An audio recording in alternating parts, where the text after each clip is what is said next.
Right. 1212 question number 3.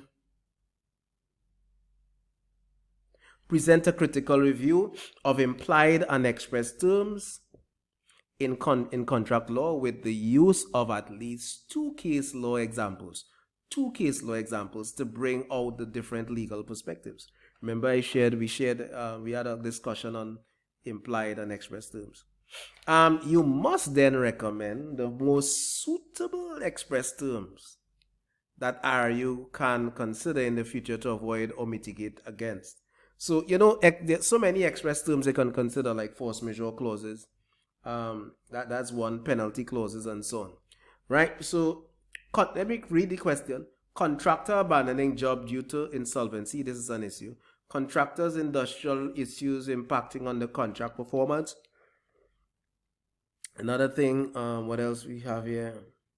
The contract clause or clauses recommended must be supported by at least, again, two case law examples. You must also, through case law, provide at least two examples where the law could not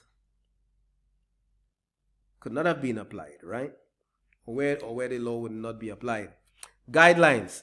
First things first, Denosha. First things first, Charlene. Define implied and express terms. So what are implied terms? What are express terms?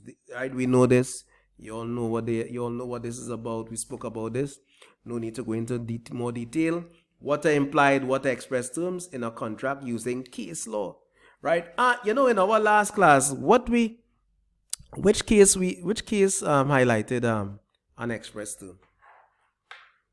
A very easy case. You all remember the case? One of the easier cases that represented express terms. Remember, we used it. What was it? What was the case we used? You all forgot?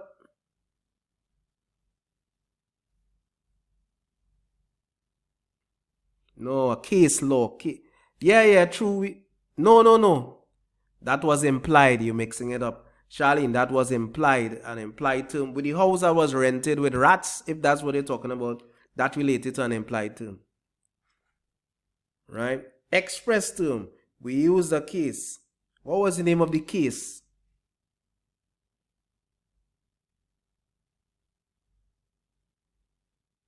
What's the name of the case? Tell me. It was Butler Machine Tools versus Exceller. That is what? Not so?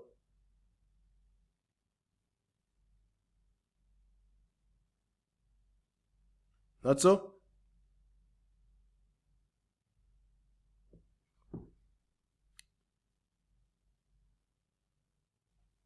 Butler Machine Tools versus Excello. Yeah. You're forgetting, right? But that was an easy one. Anyway, remember to provide two examples. So give examples where the express terms you recommend had applied, right? Also give case examples where the law was not applicable.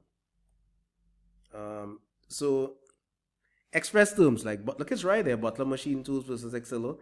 There were several express terms relating to price and price variation, yeah.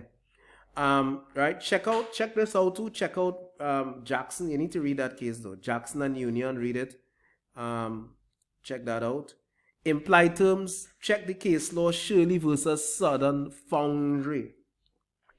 Right. If I know this case pretty well. I don't want to go into detail in the interest of time, but it has to do. It was an incident at a brewery, and I think one who was it, boy? I'm trying to remember. I think the plaintiff was arguing. I don't remember the case. Let me see if I can find it for you.